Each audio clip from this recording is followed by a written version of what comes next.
creo que me toca dictar cirrosis también. Claro. Y Doppler portátil. Ya, doctor. Cuídense mucho, hasta luego, gracias. Hasta luego.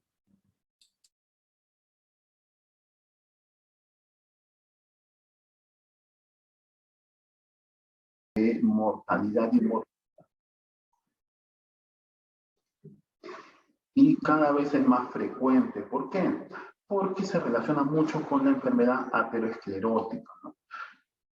Uno de los exámenes más usados o que permite una adecuada sensibilidad para no solamente el diagnóstico, sino también para el planeamiento quirúrgico, que es el tratamiento de estas patologías aórticas, es la angiotomografía, que ustedes ya lo han visto seguro en pregrado en el curso de diagnóstico por imágenes, ¿no? Es una técnica muy interesante la angiotomografía. Necesitamos, no todos los hospitales tienen, ¿no? Equipos adecuados, ¿no? Necesitamos tomógrafos de aproximadamente, de preferencia de mayor de 64 detectores, ¿no? De preferencia, una máquina que permita inyectar la solución de contraste de forma rápida, ¿no? Entonces, cuando hablamos de patología aórtica, ustedes chicos tienen que relacionarlo inmediatamente con angiotomografía. Es el estudio que permite, como repitiendo, la evaluación y planeamiento quirúrgico, ¿no? Es angiotomografía. Me imagino que ya tienen los conceptos de los términos que usamos en tomografía, ¿no? Lo que es hipodenso, que es negro, lo que es hiperdenso, ¿no? Y también el uso de sustancias de contraste. ¿Por qué? Porque tenemos que, cuando ustedes vean la imagen, sean internos, tengan un paciente con los síntomas o signos de un síndrome aórtico, lo que tienen que tener una idea es qué es lo que están viendo, ¿no? Tener una idea de los calibres adecuados de las estructuras anatómicas, ¿no? Por ejemplo, estos son cortes de estudios tomográficos contrastados. Ustedes recuerden siempre que los vasos tienen dentro la sangre. La sangre en tomografía, dentro de los vasos la van a ver hipodensa, recuerden eso, chicos, ¿no? La sangre, cuando sale del vaso, la van a ver hiperdensa, blanca, ¿no? Entonces, recuerden, los vasos siempre tienen que ser negritos, hipodensos. Y si ustedes ven que es hiperdenso, tiene contraste. Entonces, son estudios tomográficos. Este es un corte axial contrastado. ¿Qué es lo que están viendo? Por anatomía, y ustedes saben que esta arteria aorta está dilatada. Y no solamente está dilatada, sino que vean que las paredes están engrosadas porque por la presencia de un trombo mural, ¿no? Entonces, el aneurisma se relaciona mucho a la enfermedad aterosclerótica. Los estudios de tomografía también le permiten a ustedes ver las placas cálcicas, que son estas, ¿no? Ven las placas cálcicas que se relacionan con el origen de esta patología.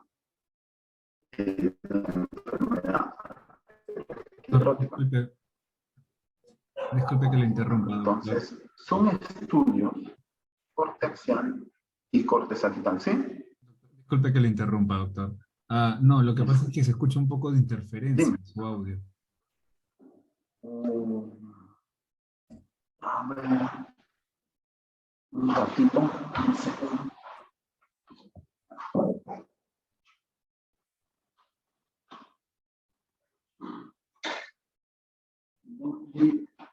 ¿Dónde puedo dictar la clase?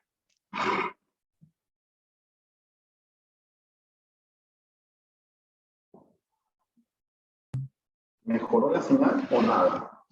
Quizás para mejorar la señal también podría apagar su pantalla también. ¿Cómo así, perdón? Ah, ya, la de video. Claro. O sea, su video. A ver. ¿Me escuchan mejor? Sí, sí, se escucha más claro, doctor. Ya, disculpen chicos. Como nosotros trabajamos en radiología, estamos en un ambiente con paredes plomadas. Y a veces interfiere. Entonces, Estos son estudios de angiotomografía en corte axial y en corte sagital. Se relacionan a enfermedad, a una aneurisma de qué porción de la aorta torácica descendente, ¿no? Con presencia de un trombo mural, que es una complicación del aneurisma. Además estamos viendo las calcificaciones, las placas cálcicas en las paredes, ¿no? Que se relacionan también con el origen de la patología. Entonces, los aneurismas son dilataciones anormales. ¿Cómo lo diagnosticamos? En primer lugar, tienen ustedes que tener su sospecha clínica, ¿no? Hacen su evaluación, su anamnesis, su examen físico.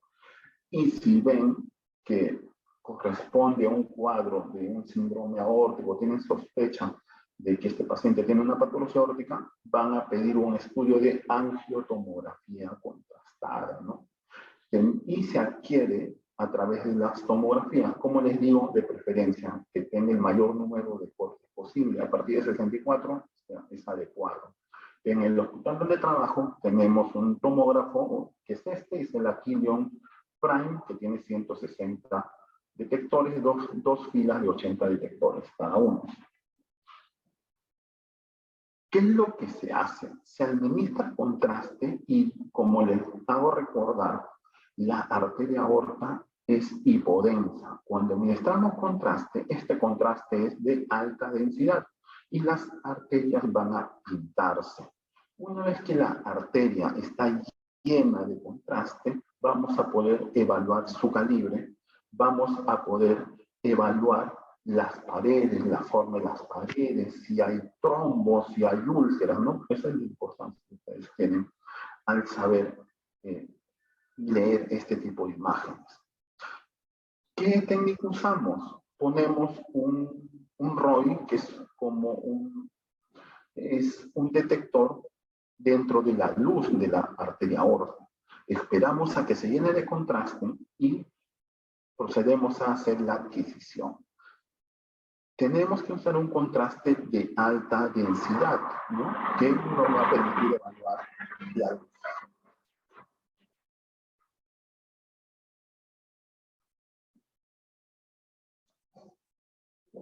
Entonces, además, cuando tenemos una sospecha de un síndrome aórtico agudo, rotura o complicaciones de una prótesis, se tiene que hacer un estudio sin contraste, ¿no?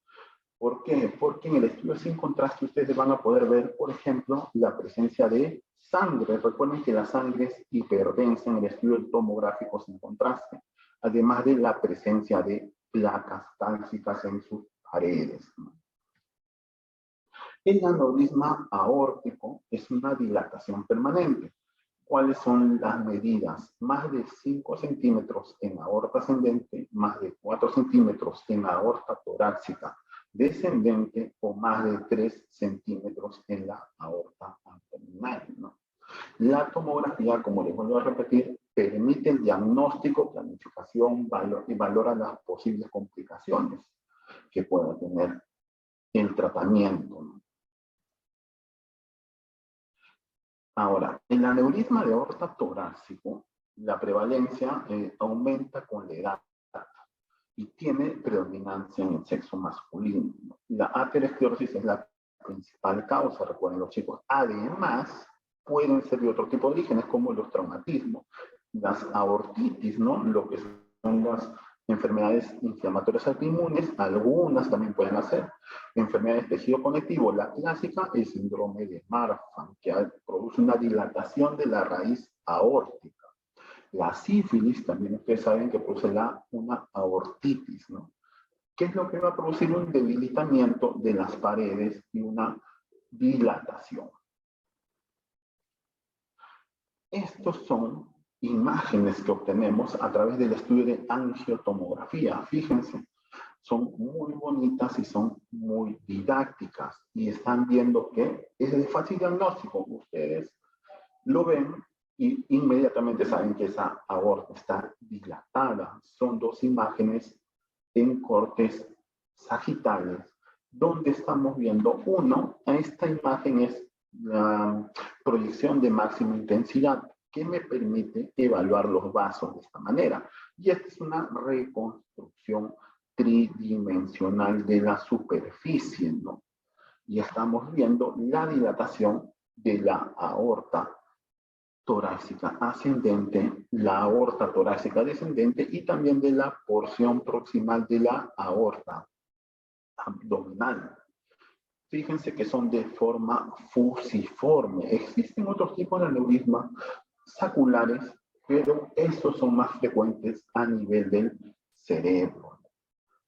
Obviamente, que esté dilatado, por ejemplo, a nivel o que comprometa el origen de las arterias coronarias, es más grave que si no lo comprometiera, ¿no? Entonces, tenemos que evaluar qué arterias están comprometidas en la dilatación para ver el tratamiento posterior y posibles complicaciones repetidas.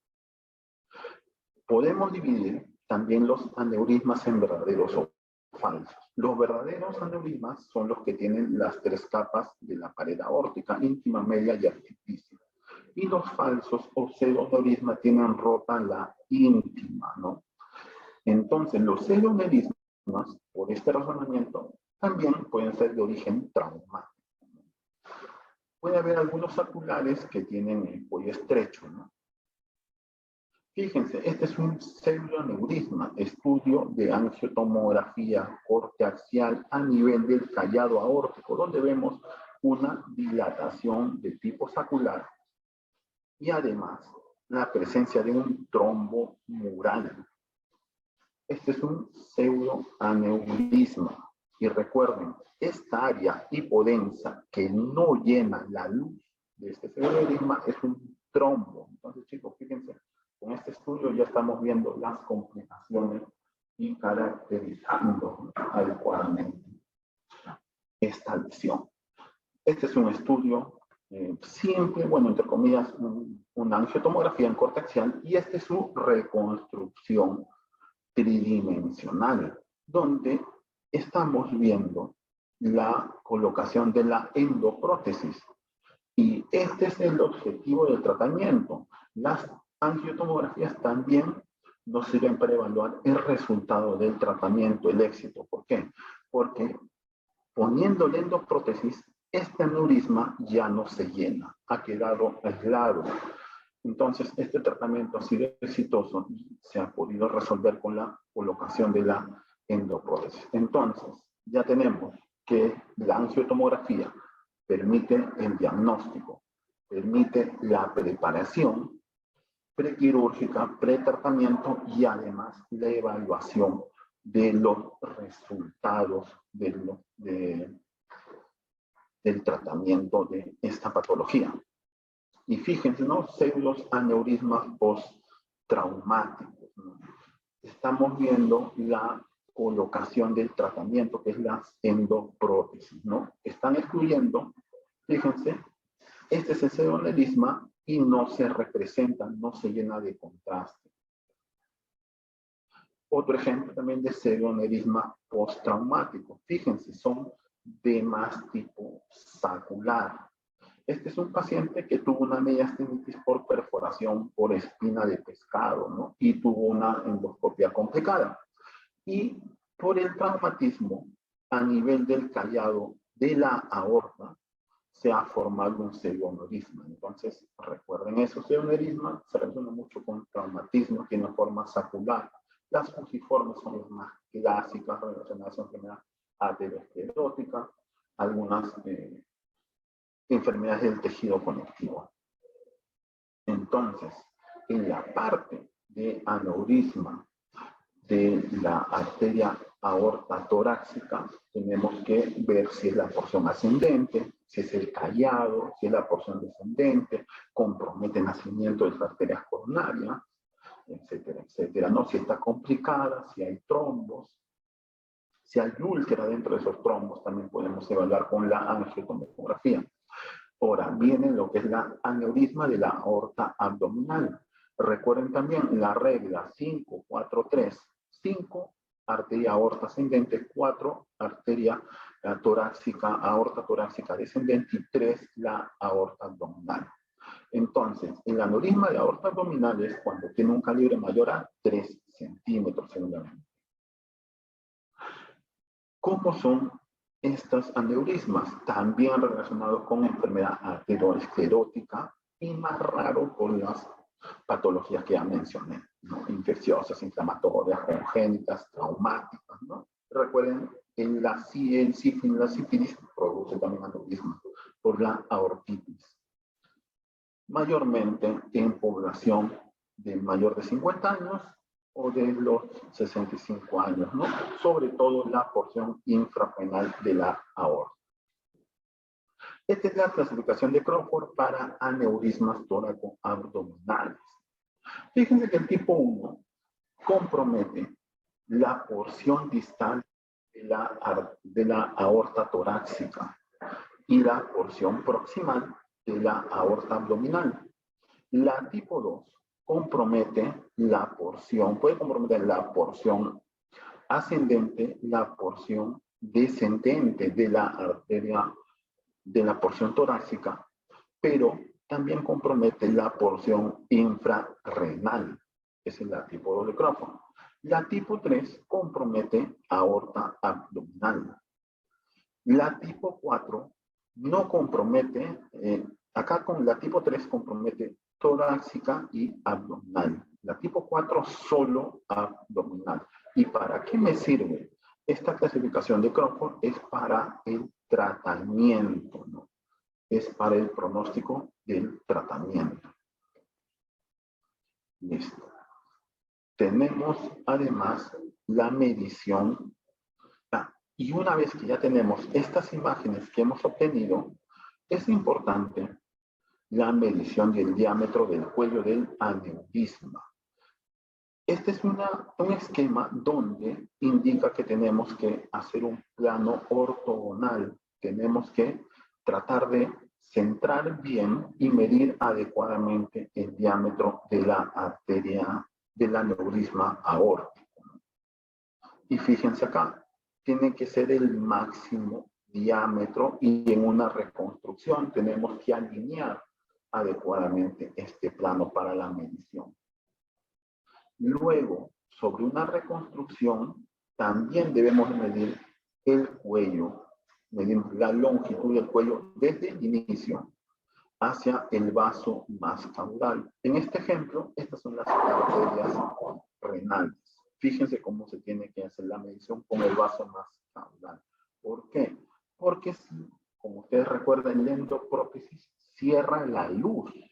Entonces, si ustedes colocan la endoprótesis hasta este nivel, a este vaso lo va a ocluir y puede producir el infarto del órgano que irriga, en este caso el del riñón izquierdo. Entonces recuerden, desde el vaso más caudal hasta el inicio del aneurisma, tiene que ver, ese es el margen.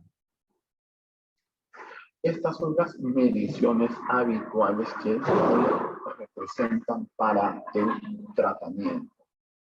El diámetro del cuello, los diámetros luminales del saco, el diámetro máximo del saco, porque recuerden que también puede haber presencia de trombos murales que disminuyen la luz, pero sin embargo el trombo sigue siendo parte del aneurisma. Además el diámetro de la aorta distal. Entonces, además los diámetros de la ilíaca común, externa y de la ilíaca femoral, de la arteria femoral común, la longitud. ¿Por qué? Porque ustedes recuerden que se va a colocar los famosos las endoprótesis. Por eso, y el ingreso va a ser a nivel de las arterias femorales comunes. Por eso se necesita una adecuada evaluación de la luz. Estos son también, ya saben que esta es una proyección de máxima intensidad, o también llamado MIP. Y esta es una reconstrucción tridimensional. Y estamos viendo un aneurisma fusiforme con presencia de trombo mural. Fíjense, todo esto es el aneurisma y está trombosado. La luz, que es lo que se representa en la reconstrucción tridimensional, vean que no corresponde. El aneurisma es todo esto. Y es de inicio a nivel yuxtarrenal. ¿Qué quiere decir? Que va a comprometer el nacimiento de la arteria renal izquierda. Entonces, si se coloca una endoprótesis, va a producir la obturación de la luz de la arteria renal izquierda. Entonces, no se puede colocar, al menos de forma adecuada. Una de las complicaciones es la rotura de un aneurisma de aorta abdominal. Esta patología es muy grave, tiene una alta mortalidad. ¿Cómo se va a representar? Es un paciente. Entonces, ya sabemos que la angiotomografía se da o se usa en pacientes con factores de riesgo o que ya tienen diagnóstico de aneurisma. A estos pacientes que tienen el diagnóstico de aneurisma se les tiene que hacer un seguimiento. Y obviamente, si ustedes tienen un paciente con diagnóstico de aneurisma y que tiene dolor abdominal, hipotensión y masa abdominal pulsátil, tienen que solicitar una angiotomografía de emergencia. ¿Por qué? Porque los aneurismas se complican. Por ejemplo, se rompen, se disecan. Entonces, ese es el gran riesgo. Se tiene que hacer una angiotomografía de emergencia en un paciente con aneurisma y que presente un dolor muy significativo, que presente hipotensión o el signo más clásico de una masa abdominal pulsante, ¿no? Cuando ustedes tienen un paciente con aneurisma, el estudio de angiotomografía no solamente tiene que incluir una fase arterial, que es la fase donde se representan mejor los vasos, sino también una fase sin contraste. ¿Para qué? Para ver qué cosa. Recuerden, la sangre cuando sale del vaso se vuelve hiperdensa, ¿no? El coágulo es hiperdenso. Entonces, el coágulo lo van a ver ustedes en un estudio sin contraste. Las calcificaciones lo ven en un estudio sin contraste, ¿no? La ruptura de un aneurisma lo pueden ver como presencia de sangre también dentro de la cavidad abdominal. Y obviamente en la fase contrastada lo que van a evidenciar es la salida del contraste a través del defecto de Pareto. Fíjense, ¿no? Aneurisma abdominal roto, estudio tomográfico, ¿no? O estudio angiotomográfico en corte axial, donde se evidencia un aneurisma de aorta abdominal con una solución de continuidad, ¿no? Hay una extravasación del contraste de la luz hacia el retroperitoneo. Fíjense, el músculo psoas izquierdo está comprometido. Miren la presencia de este líquido dentro del retroperitoneo y también que se extiende hacia la cavidad abdominal. Esa es sangre, ¿no? Y en la reconstrucción tridimensional se evidencia el aneurisma y la extravasación del contraste, ¿no? Este es un aneurisma roto, alta mortalidad. Otro ejemplo, este sí es más grosero. Este es un estudio tomográfico con una reconstrucción en MIP, en proyección de máxima intensidad, donde se puede evidenciar cómo el contraste está extravasando. Entonces, esto sí es una rotura de aneurisma. Entonces, ustedes se están dando cuenta que es muy simple la patología aórtica. Lo que necesitan es un buen tomógrafo, un equipo de inyección de contraste y hacer los exámenes adecuados en el momento oportuno de acuerdo a su disquisición clínica que ustedes tienen que tener, ¿no? Porque las imágenes son muy elocuentes, son muy simples. Se ve la extravasación activa del contraste. Puede haber también unos signos de rotura inminente, ¿no? Cuando vean una dilatación, cuando vean el aneurisma y todavía no se evidencia la extravasación, no se ha roto, puede haber unos signos de rotura inminente. ¿Cuáles son? El más lógico, el tamaño del aneurisma. Mayor tamaño del aneurisma, mayor riesgo de rotura. Aneurisma mayor de 5 centímetros, 30-40%, en los siguientes 5 años se va a romper. El 30-40% es estos aneurismas se rompen. Otro signo ominoso, cuando aumenta de tamaño en 6 meses, ¿no? Más de 1 centímetro.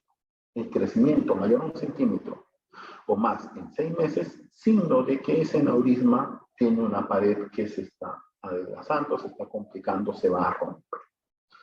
Ahora, ya yendo al signo radiológico, es el signo de la hiperatenuación en semiluna.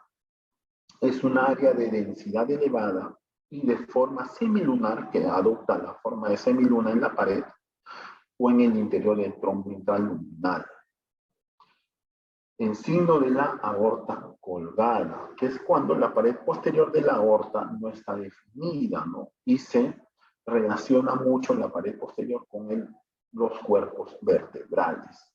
Y lo más evidente, que tengan una pared aórtica discontinua, irregular, discontinuidad en las calcificaciones de la íntima, ¿no? Son signos de rotura. Y es lógico, ¿no? Si aumenta el tamaño, esa pared se va a comprometer. Si la pared está hiperatenuando, puede significar que está apareciendo un hematoma. Esos hematomas los trombos se están ulcerando también, puede haber sangrado dentro del trombo, dentro de la pared. Y acá estamos viendo el signo de la hiperatenuación en semiluna. Este es un estudio en corte axial sin contraste y este es contrastado, ¿no? Entonces, fíjense cómo hay un área de atenuación en el interior del trombo, ¿no? Fíjense, este es un área de hiperatenuación. Ahora, el signo de la aorta colgada. Fíjense, este es un aneurisma. Está trombosado. Y están viendo, además, que tiene íntimo contacto con el cuerpo vertebral, ¿no? Es como que se colgara del cuerpo vertebral. Este también es un signo de compromiso en la pared. Esa pared se va a romper eventualmente. El tamaño del aneurisma. Fíjense, este aneurisma no solo es grande, sino que ha perdido la morfología adecuada. Tiene signos de hiperatenuación, ¿no? Además. Y fíjense la presencia de múltiples placas dentro de la íntima. Entonces, esta dilatación, este aneurisma se va a romper. Y además tiene otro signo llamativo, que esto seguro ya lo han visto, que es la estriación de la grasa mesentérica. Fíjense, la grasa que rodea al aneurisma está estriada, hay cambios inflamatorios alrededor de esta lesión. Entonces, ese es aneurisma y su complicación más ominosa, que es la rotura del aneurisma.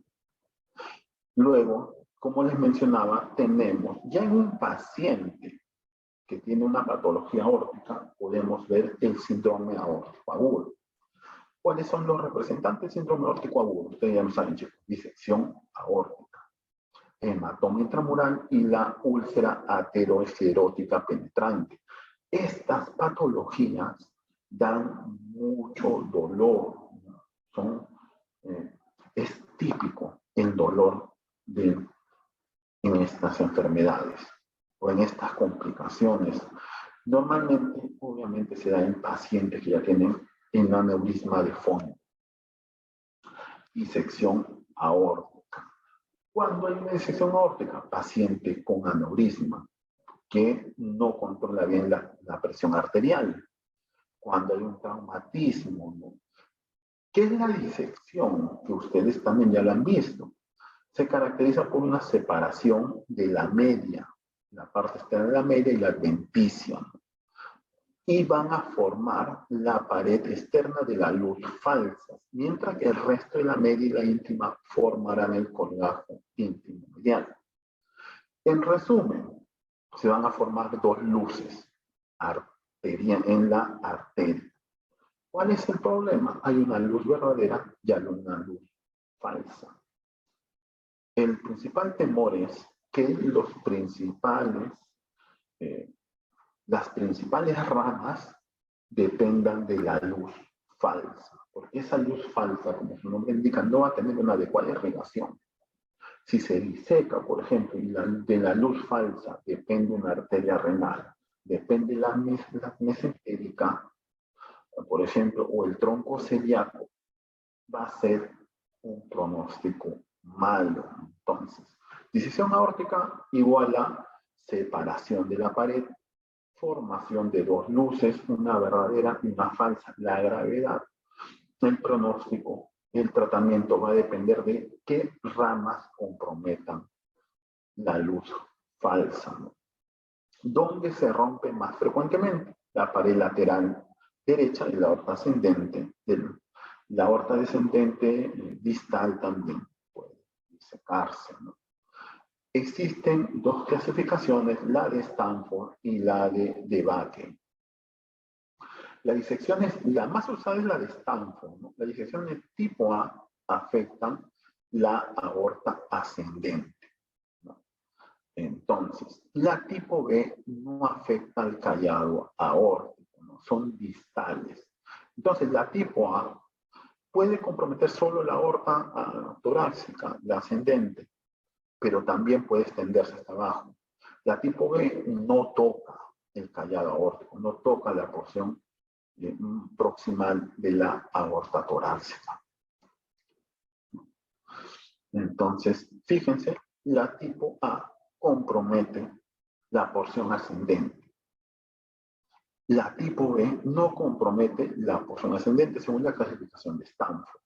Según la clasificación de Bakke, son tipo 1 cuando compromete toda la aorta, la tipo 2 solo la aorta ascendente, la tipo 3A cuando compromete la porción descendente pero sin llegar a la aorta abdominal. La tipo 3B compromete la porción torácica más distal y la abdominal.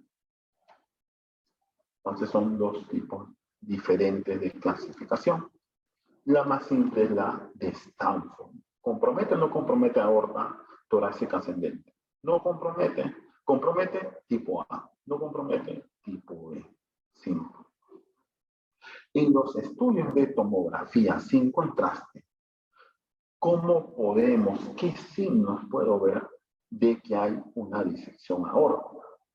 Desplazamiento de las calcificaciones. Ustedes saben que las calcificaciones en la enfermedad aterosclerótica van a ser depósitos a nivel de la íntima. Entonces, si ustedes ven que las calcificaciones no están periféricas, sino están yendo hacia la luz de los vasos, significa que la íntima está desplazada. Otra imagen, una semiluna hiperdensa en la luz falsa. Volviendo a repetir, la sangre es hiperdensa. Entonces los hematomas van a ser hiperdensos. Fíjense acá. Este es un estudio sin contraste. Y acá se ve una semiluna hiperdensa. Esto es por un trombo, un hematoma intramural.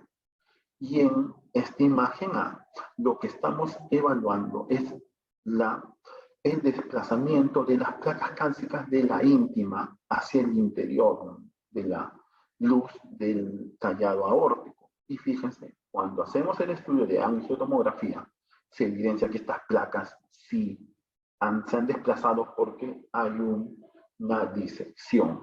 Y en esta imagen C también se ve que el desplazamiento de estas calcificaciones de la íntima correspondía a una disección. Ya cuando ven el estudio de angiotomografía con contraste, tienen que ver luz falsa, luz verdadera.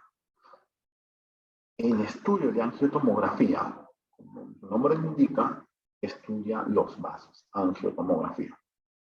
Entonces, el contraste va a discurrir sobre todo a través de las arterias.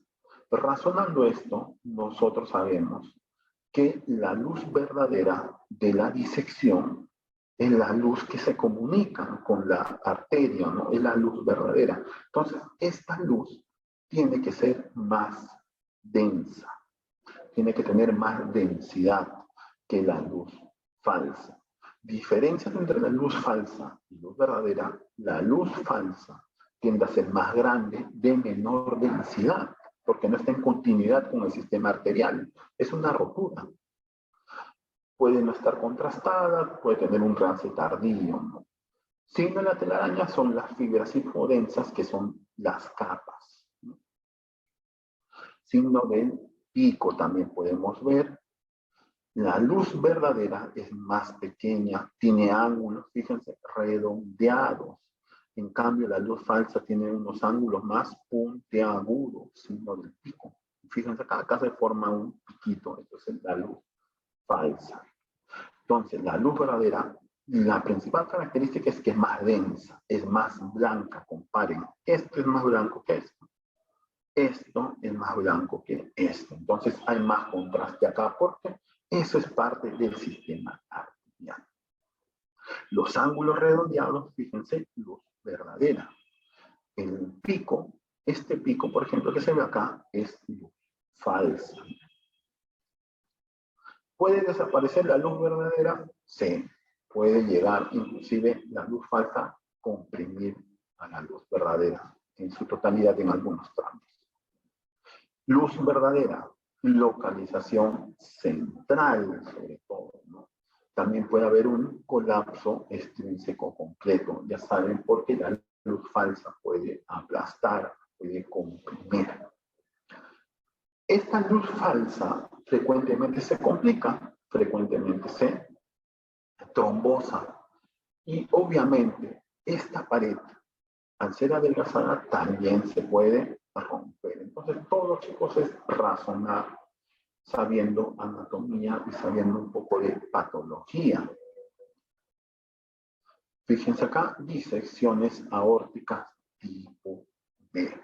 Ya saben, tipo B no compromete toda arteria, aorta torácica ascendente.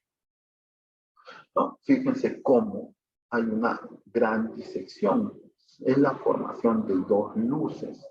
Es el flap se refiere a la hoja que va a dividir, ¿no? El flap intimal. Luego, tipo A, ya saben, la tipo A compromete la aorta torácica ascendente. Fíjense acá, ya saben diferenciar. Luz verdadera más densa. Bordes redondeados, signo del pico en la luz falsa. La luz falsa a veces es más grande, ¿no?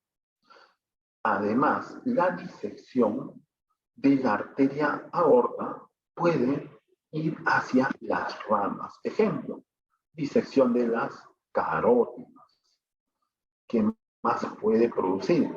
Compromiso de las arterias coronarias. Entonces, fíjense, en la imagen B son cortes axiales de estudios de angiotomografía donde se ve disección de la arteria carótida. ¿Cuál es el problema? Se puede trombosar, puede producir un infarto cerebral, un ACV. Acá, compromiso, disección de las coronarias puede producir un infarto también cardíaco. Entonces, lo principal es cuando ya tienen un paciente con el diagnóstico de aneurisma, tienen que, de preferencia, hacer un tratamiento para evitar estas complicaciones que pueden ser tan catastróficas. Entonces, disección aórtica, chicos, formación de dos luces por desgarro intimal. A través de ese desgarro de la íntima se va a formar una luz falsa. ¿Cuál es el problema? Que puede comprometer el nacimiento de arterias importantes, como acá las carótidas, las coronarias.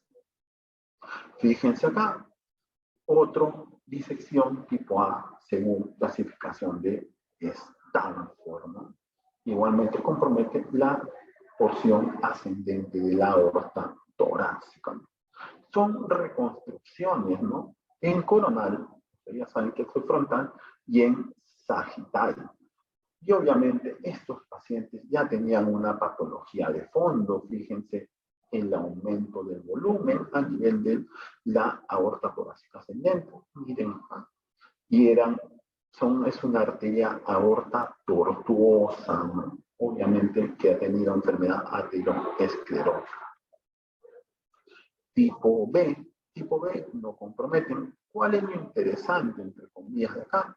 Es que la aparición de los hematomas intramurales. Miren acá, esta pared es de hasta acá, el diámetro es hasta acá, y esta lesión hipodensa corresponde a un hematoma intramural. También se ha comprometido, fíjense, todo esto, chicos, todo este líquido es sangre, ¿no? Miren cómo ahí se están formando hematomas. Y no solamente hematomas, sino que este líquido, al ser sangre, ya les indica que hay una rotura aórtica. Otro ejemplo también de disección de aorta, ya saben, Stanford tipo B, no compromete la aorta torácica ascendente, ¿no? Miren acá la patología, este es un corte en sagital. Miren la enfermedad periesclerótica, presencia de múltiples placas. Es una aorta patológica. Acá inclusive parece dilatada. Ya saben, aneurisma de aorta abdominal más de 3. Aorta abdominal más de 3. Porción ascendente más de 5. Porción torácica descendente más de 4. Y ya saben, la disección es la formación de dos luces por un desgarro a nivel de sobre todo de la íntima, y a través de eso se va a formar una luz falsa. Este es un tratamiento también con endoprótesis. También ya saben que se puede romper, puede producir hemotórax, hemoperitoneo. Ya están, bueno, repasando lo que es la luz falsa, ¿no? Y la luz verdadera. La luz falsa tiene zonas lineales lineales delgadas de baja atenuación, ¿no? Pueden ser filamentos residuales. También son más irregulares. La luz verdadera es más central, la luz falsa es más lateral. El conducto falso su flujo es más lento, por lo tanto es menos denso. Y ya saben las calcificaciones, ¿no? De la pared aórtica lateral al conducto verdadero. Más ejemplos de disecciones aórticas, pero en este caso por traumatismo. Acá esta imagen de estrella les está mostrando un hematoma también. Mediastini. Y vean la disección, la formación de una luz falsa y una luz verdadera. Y el tratamiento, que es la colocación de un stent, una endoprótesis. Y eso es, lo traté de hacer lo más simple, ya saben, resumir 5-4-3, las complicaciones que puede haber, ya saben, rotura, lo que es la disección, los hematomas, las úlceras, ¿no? Esto es en grandes rasgos lo que es la patología aórtica, ¿no? Y no sé si tienen alguna duda, algo no les quedó claro, traté de hacerlo lo más comprensible, ¿no? Para poder conversar. Entonces, si tienen alguna duda, me podrían comunicar. Buenas noches, estimados participantes. Si tienen alguna duda, pueden escribirlo aquí en el chat para que el doctor lo pueda leer, o en todo caso mi persona.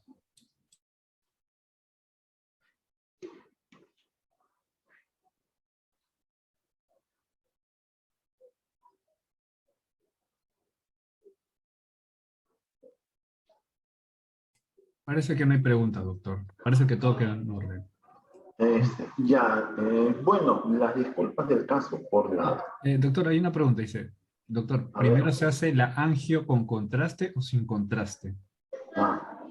Claro, primero, ustedes tienen que reconocer el paciente al cual le van a solicitar este estudio. Obviamente, el primer paso,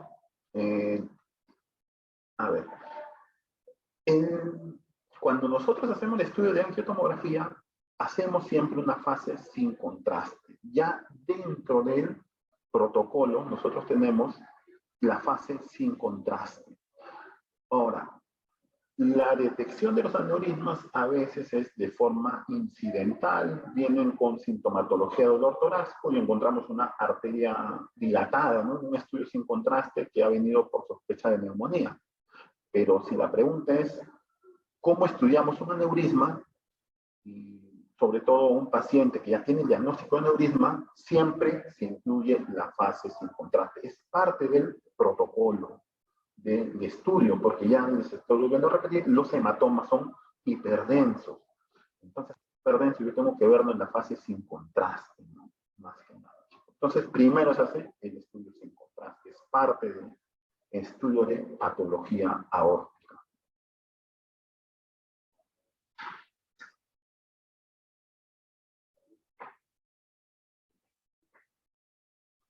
Bien, doctor. Parece que ya no hay más preguntas. Para sí todo está en orden. Muchas gracias, Ya. doctor. Sí, chicos, gracias por la comprensión. Yo sigo en el hospital, ya ha sido un poco difícil conseguir, y espero poder, que les haya servido la charla, y sobre todo, ya saben, el mensaje final sería, recuerden, aneurisma, dilatación. Una vez que ya tienen el diagnóstico de aneurisma, hacer seguimiento, necesitan estudio de angiotomografía para el tratamiento y control posterior a ¿no? Y se están dando cuenta que acá sí o sí necesitan este estudio especial que es la angiotomografía, ¿no? Es un tema interesante y traté de hacerlo simple para que ustedes lo comprendan, chicos, y gracias por su atención. Muchas gracias, doctor. Damos por hecho que la charla ha sido provechoso y va a ser muy útil para todos los participantes. Ya, chicos, muchas gracias, me despido. Buenas noches. Hasta luego, doctor.